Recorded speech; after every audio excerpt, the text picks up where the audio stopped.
하나님을 기대하라라는 큰 제목을 가지고 함께 은혜를 나누고 있습니다. 그 세 번째 시간이면서 오늘이 마지막 시간입니다. 우리가 2시간에 걸쳐서 함께 말씀을 나눴는데 첫 번째 나눴던 작은 제목이 뭐였을까요? 하나님의 기대하는데 하나님의 통치하심을 기대하라라는 거였고, 두 번째 기대하라는 내용이 뭐였죠? 빠르신 분들은 벌써 주보를 보시고, 제가 다 봤어요. 주보 보고 이야기하시는 거. 하나님의 때를 기대하라. 두 번째 우리가 기대해야 되는 거였습니다. 오늘은 이제 마지막 시간으로 그 모든 눈물과 기다림의 시간을 통과한 사람들에게 마침내 찾아오게 되는 하나님의 예비하신 날에 대한 내용으로 함께 은혜를 나누고자 합니다. 그래서 말씀의 제목이 뭘까요? 하나님이 쓰실 날을 기대하라라는 제목으로 하나님의 은혜를 나누고자 합니다. 오늘은 대나무 이야기로 좀 시작을 해보겠습니다. 질문 하나 드릴게요. 전 세계에 대나무의 종은 얼마나 될까요? 몇 종이나 될까요? 당연히 모르시겠죠. 자, 100종, 500종, 1000종, 5000종. 자, 몇 번? 5000종 누가 얘기하셨어요? 대단하세요. 5000종이래요. 5000종. 야, 만들어도 너무 많이 만드셨죠? 되게 다양하게 만드신 것 같으세요. 그런데 수많은 대나무 중에서 어떤 종은요, 씨앗을 땅에 심고 나서 4년이라는 시간 동안 아무런 변화가 없는 것처럼 보인다고 합니다. 고작 땅 위로 나오는 그런 변화된 모습이라는 것은 작은 죽순 하나, 그러니까 작은 아주 싹 하나만 간신히 내밀 뿐이라고 해요. 농부가 이제 아무것도 안 한 것이 아니죠. 매일같이 물을 주고 정성을 쏟아 부었는데 겉으로 보기에는 죽순 하나, 작은 싹 하나, 그러니까 아무 일도 일어나지 않는 것처럼 보이는 그런 답답한 시간이 계속되는 그런 종이 있다고 그래요. 그런데 그게 보이는 게 전부가 아니었던 거죠. 그때 대나무는 땅속에서 보이지 않는 엄청난 전쟁을 치르고 있었다고 이야기를 하게 됩니다. 땅속으로 더 깊은 곳으로 계속해서 뿌리를 내리고 또 뻗어나가면서 수십 미터에 이르는 거대한 기초를 견고하게 다지고 있는 과정이 4년이라고 그래요. 그리고 마침내 5년째 되는 어느 날 놀라운 일이 벌어지게 된다고 합니다. 단 5주 만에, 여러 달이 아니에요. 한 달하고 일주일 만에, 5주 만에 하늘을 향해서 무려 20m에서 30m까지 무섭게 그리고 경이롭게 솟아오르고 만다라는 거예요. 바로 이것입니다.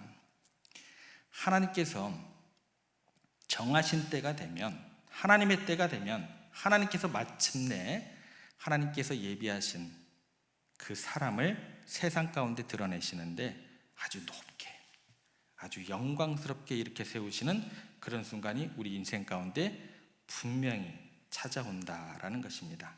누가 그랬을까요? 오늘 본문의 주인공 요셉의 인생이 바로 그랬다라고 우리들에게 증거해 주고 있습니다. 그 길고 길었던 고난의 시간, 또 노예로 살던 그 시간, 죄수로 갇혔던 그 시간 동안 그는 마치 땅속에 묻힌 뭐와 같았어요? 대나무. 다 그 짝이죠. 그 이상도 그 이하도 아니죠. 차가운 지하 감옥에 던져진 비참하고 모두에게 잊혀졌던 그런 인생이었습니다. 그런데 하나님의 때가 되니까, 하나님이 쓰실 날이 되니까 어떻게 돼요? 하루아침입니다. 하루아침에 그를 깊은 절망의 감옥에서 건져내시고 그 시대에서 가장 위대한 인물로, 가장 높은 사람으로, 애굽의 총리 대신으로 하나님께서 세우시고야 말았다라는 이야기가 오늘 본문의 이야기가 되는 것입니다. 여러분, 하나님께서 쓰실 날이 있으십니다. 그 날을요, 믿음으로 바라보시면서 오늘의 막막한 시간을 견뎌낼 수 있는 여러분들이 되시기를 우리 주님께서 원하신다라는 것 오늘 기억했으면 좋겠습니다. 14절 말씀으로 한번 가보겠습니다. 어떤 이야기가 나오게 되는지 저희가 같이 한번 읽어볼 건데, 여러분들이 이 구절을 읽으면서 가장 중요한 단어가 뭘까? 한번 그 단어 한 단어를 한번 추측해 보시기를 바랍니다. 함께 같이 읽어보겠습니다. 이에 바로가 사람을 보내어 요셉을 부르매 그들이 급히 그를 옥에서 내놓은지라. 자, 어떤 단어가 중요할 것 같아요? 여기 나오는 급히라는 단어를 여러분들 주목해 보셔야 돼요. 지금 13년이라는 긴 시간 동안 아무도 요셉을 찾지 않았습니다. 특히 마지막 2년은 뭐예요?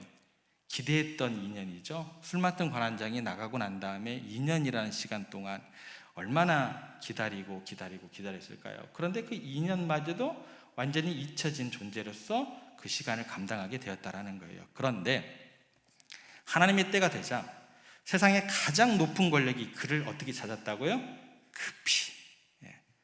급히 찾기 시작했다라는 거예요. 한시가 급하다는 거예요. 조금도 지체할 수 없다라는 이야기가 되는 거죠. 이제는 요셉이 아니면 안 되는 그런 결정적인 순간이 드디어 도래했다라는 것입니다. 이것이 하나님의 역사입니다. 우리의 기다림은요, 더디고 때로는 고통스럽게 느껴질 수밖에 없지만 하나님의 응답이라는 것은 이처럼 어느 날 갑자기 긴급하고 강력하게 찾아온다라는 이야기가 돼요. 세상이 우리를 향해서 고개를 숙이며 급히 찾아올 수밖에 없도록 만드시는 분, 그분이 바로 여러분들이 믿고 의지하는 살아계신 하나님이시다라는 겁니다. 혹시 여러분의 기도가 응답되지 않는 것 같은 그런 낙심 가운데 계십니까? 하나님의 때가 되면 세상이 여러분을 급하게 찾게 될 줄 믿으시기를 바랍니다. 한번 생각해 보시기 바랍니다. 만약 술 맡은 관원장이 복직되자마자 약속대로 요셉을 기억해서 감옥에서 꺼내주었다면 요셉의 인생은 어떻게 되었을까요? 보디발의 집으로 돌아가고 여전히 다시 노예 생활을 하게 되었을 겁니다. 그를 모함했던 보디발의 아내는 그를 더욱더 괴롭혔겠죠.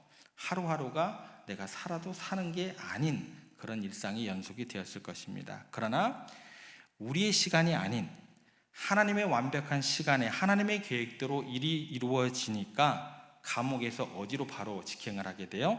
왕궁으로 바로 직행을 하게 되더라는 거예요. 내가 사람에게 두 손으로 싹싹싹 빌면서 청탁해서 얻은 자리가 아니라 세상이 나를 찾아와서 오히려 간청하게 되더라는 거예요. 더러운 죄수의 옷을 입고 노예의 옷으로 갈아입는 것이 아니고 영광스러운 총리의 옷을 입게 되더라는 거예요.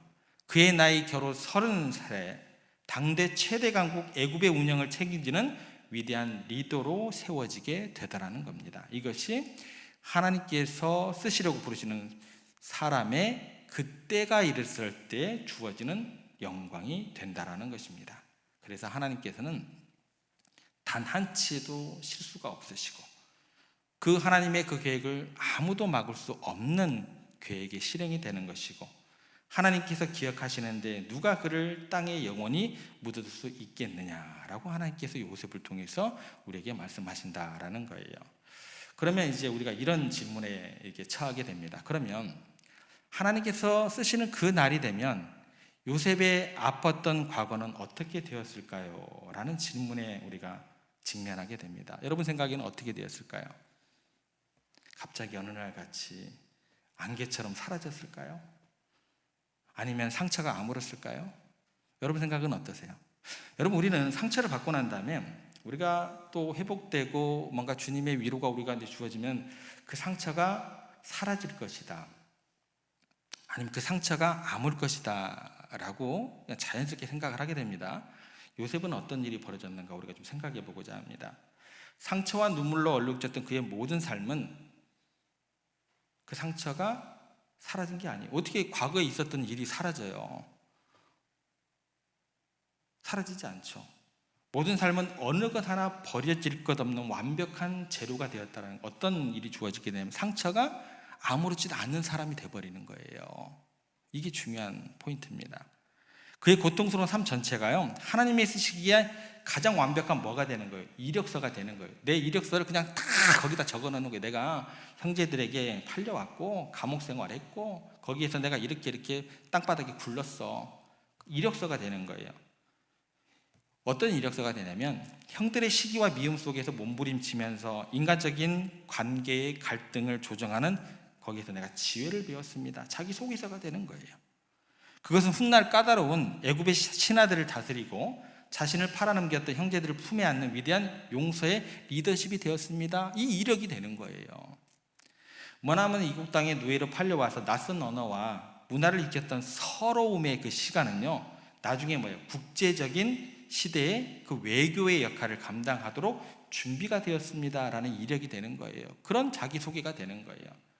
훗날 7년 대기근 때에 주변 모든 나라와 소통할 수 있고 그들을 먹여 살리는 탁월한 능력이 되었습니다라는 자기소개가 되었다라는 거예요. 보디발의 집에서 가정 총무로 일하면서 주인의 재산을 관리했던 그 경험은 한 나라의 경제를 책임질 재정 전문가의 역량을 키우게 되었습니다. 그것은 7년 풍년의 곡식을 저장하고 7년 흉년의 위기를 관리하는 비교할 수 없는 행정력이 되었습니다. 그런 이력과 자기소개로 그 이전의 상처들이 아무렇지도 않은 더욱더 빛나는 오늘의 나의 모습을 만들게 되었습니다. 자랑할 만한 것이 되더라는 거예요. 억울하게 재수가 되어서 인생의 가장 밑바닥까지 내려갔던 그 경험은요, 진짜 리더를 만들게 돼요. 굶주린 백성들의 아픔이 어떤 것인지 밑바닥까지 떨어져 봤잖아요.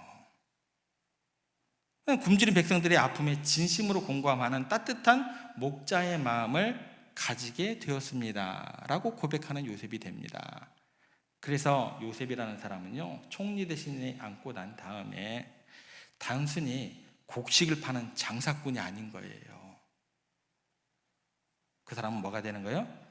한 사람 한 사람의 영혼을 이해하는 정말 하나님의 마음을 품는 지도자가 된다라는 거예요. 장사꾼이 아닙니다. 그 과정이 없었다면 요셉은 뭘로 끝났을까요? 복리를 취했겠죠.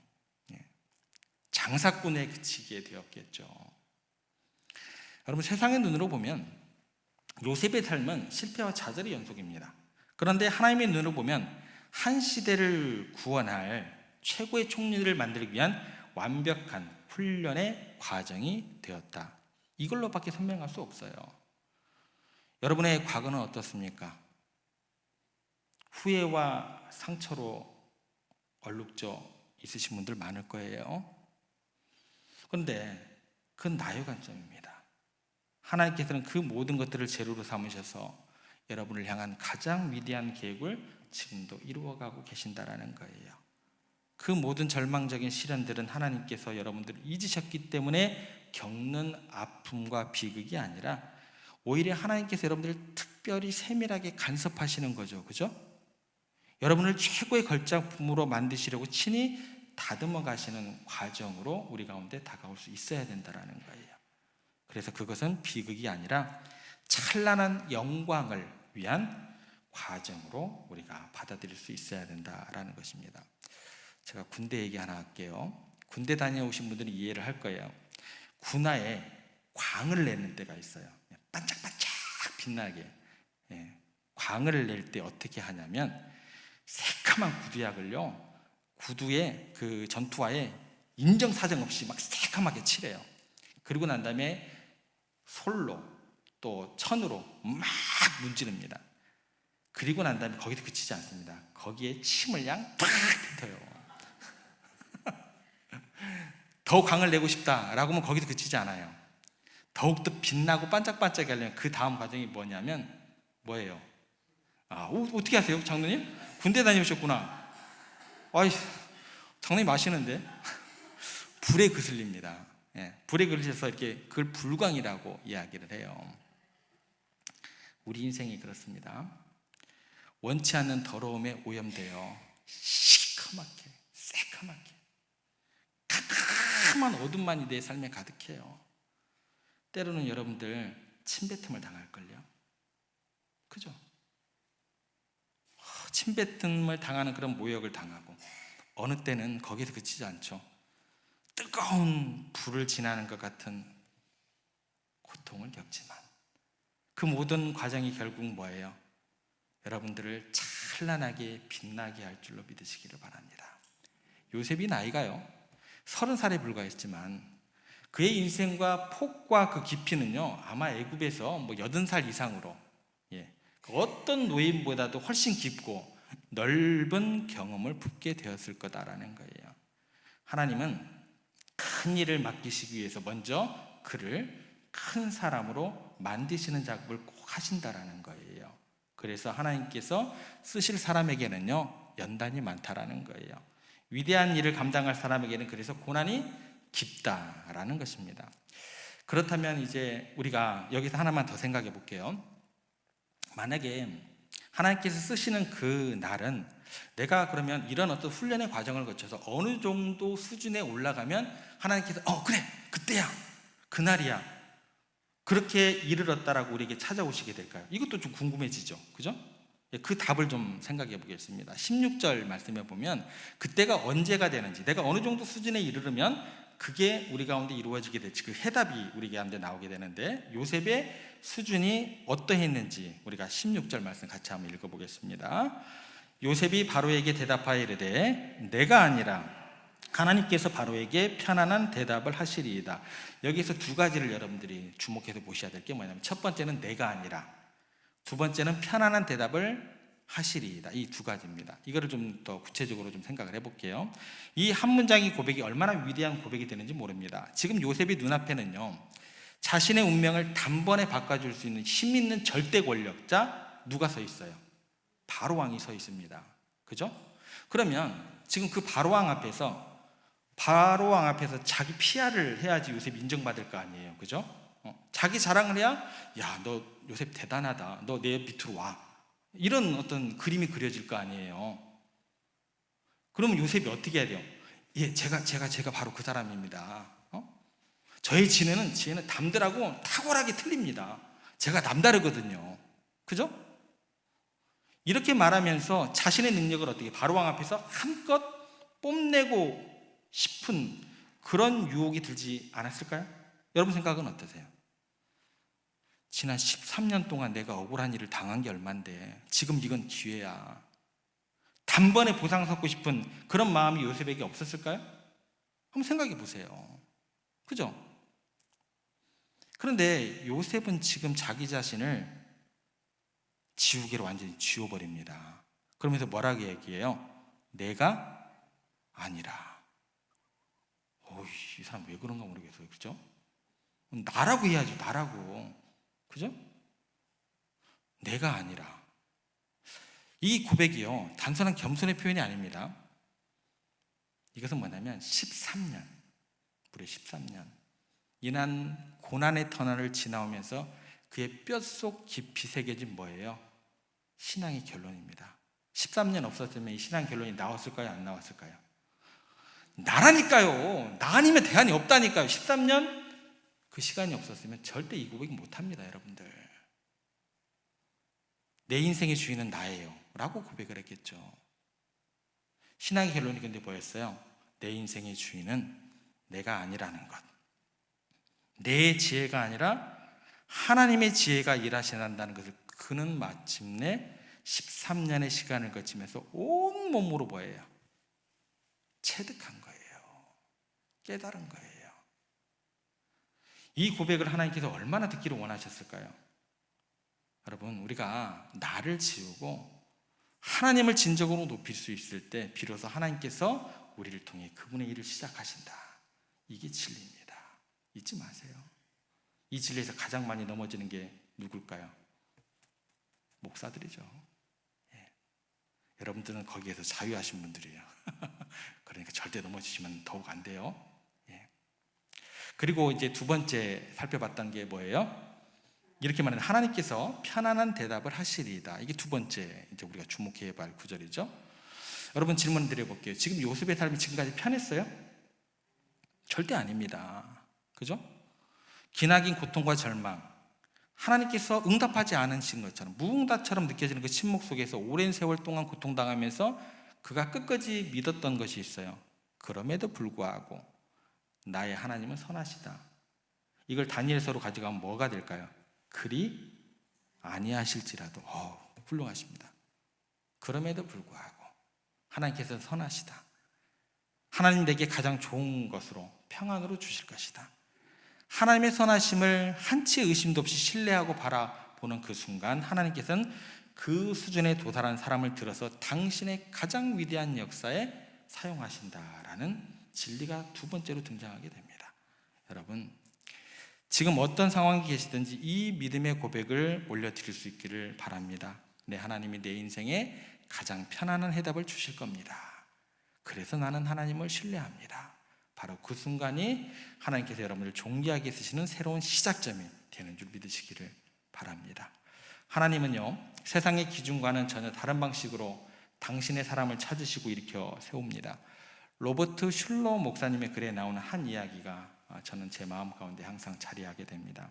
그 이야기는 이렇습니다. 오래전 이름을 밝히지 않은 한 신사가 고아원을 찾아오게 됩니다. 그리고 원장님에게 이렇게 물었다고 합니다. 혹시 이곳에 아무도 데려가려고 하지 않을 만큼 못난 아이가 있습니까? 이렇게 물었다고 해요. 그 질문이 채 끝나기도 전에 원장님이 망설임 없이 이렇게 대답을 하게 됩니다. 네, 있습니다. 10살짜리 여자아이인데 몹시 흉하게 생긴 곱추입니다. 그런데 이름만은 머시 굿페이스, 은혜로운 믿음이라는 아주 좋은 이름을 가진 여자아이입니다. 그러자 그 신사가 미소를 지으면서 말했습니다. 제가 찾던 아이가 바로 그 아이입니다. 그리고 그 못생긴 아이의 손을 잡고 자신의 집으로 데려갔습니다. 그렇게 35년이라는 세월이 흘렀습니다. 아이오와 주의 한 감사실장이 이제 고아원을 감사하는 그 일정을 감당하다가 어느 고아원에 가서 감사한 후에 이런 보고서를 작성하게 됩니다. 이 고아원은 내가 본 중 가장 훌륭한 고아원이다. 모든 시설은 너무나 깨끗했고 음식은 맛있었고 영양도 풍부한 음식이었다. 무엇보다도 그곳의 원장님은 사랑이 넘쳐 흐르는 그런 마음을 가지신 분이었다. 저녁 식사 후에 모든 원생들이 피아노 주위에 모여 노래할 때 나는 다른 곳에서는 결코 보고 느껴보지 못했던 따뜻하고 거룩한 분위기를 느꼈다.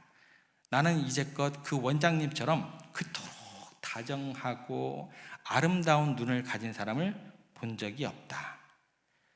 그런데 보고서의 마지막 문장을 이렇게 끝을 맺었습니다. 그런데 나는 나중에 비로소 깨달았던 사실이 있다.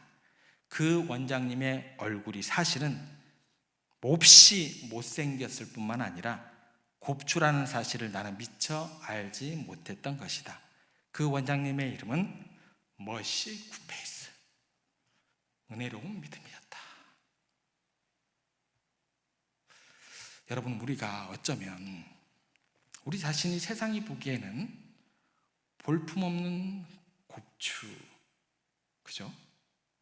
머시 굿페이스와 같은 존재일지 모릅니다. 그런데 우리에게는 위대한 감독이신 하나님께서 계신다라는 거예요. 머시 굿페이스를 찾아왔던 이름 모를 신사처럼 하나님께서 친히 이 땅에 찾아오시고 상처 입고 버려진 우리를 보시고 내가 찾던 아이가 너야. 그죠? 내가 너 찾아왔어. 내가 찾던 아이가 너야. 말씀하시면서 우리 손을 붙잡고 가버리셨어요. 여러분, 더 이상 세상의 평가에 주눅들지 마시기 바랍니다. 내 인생의 영화 주인공처럼 당당하게 사시기 바랍니다. 하나님께서 내 인생의 감독이시고 성령님이 조명을 비추시고 예수 그리스도께서 십자가로 내 인생의 모든 빚을 다 갚아주셨는데 우리가 두려워하면 하나님께서 얼마나 속상하시겠어요. 여러분의 인생에 우연은 없습니다. 오직 하나님의 완벽한 시나리오만이 여러분의 삶을 한 걸음 한 걸음 인도하고 계시기 때문에 여러분의 삶은 우연이란 주어지지 않습니다. 말씀을 정리하겠습니다. 오늘 이 시간 여러분이 스스로 품고 있는 꿈을 하나님의 꿈으로 업그레이드 하시기 바랍니다. 요셉이 가졌던 꿈은 고작 뭐예요? 노예 생활을 면하고 억울한 감옥에서 풀려나는 것, 그것이 전부였을지도 모릅니다. 하지만 그를 향하신 하나님의 꿈은 뭐였어요? 한 시대를 구원하고 온 세상을 먹여 살리는 위대한 총리가 되게 하시는 게 하나님의 꿈이었다라는 거예요. 하나님을 믿으려면 이 정도는 믿으셔야 돼요. 이 땅의 교회들이 이 정도 하나님을 선포해야 돼요. 기껏해야 돈 좀 얻어먹겠다고 권력에 빌붙어가지고 무당하고 말이야 아무 소리도 못하고 그런 하나님을 기대하면 안 된다라는 거예요. 내 소원, 내 자식 잘 되고 우리 집안 잘 되고 내 사업 잘 되는 그런 작은 차원을 뛰어넘어야 된다라는 거예요. 하나님의 마음으로 세계사적인 안목을 가지고 여러분의 꿈을 다시 세우고 하나님을 향한 거룩한 기대감을 우리가 품을 수 있어야 된다는 거예요. 그래서 요셉처럼 한 시대를 책임지고 구원하는 위대한 인물들이 바로 이 자리에서, 우리 교회에서, 이 땅의 모든 교회들을 통해서, 모든 성도들을 통해서 그렇게 일어나게 되기를 소원하면서 마침내 찾아올 하나님이 쓰실 그 영광의 날을 함께 기대하며 나아가는 믿음의 백성들이 되어야 할 줄로 믿습니다. 그런 여러분의 삶이 되기를, 남은 한 주간의 삶이 되기를 주님의 이름으로 축복합니다.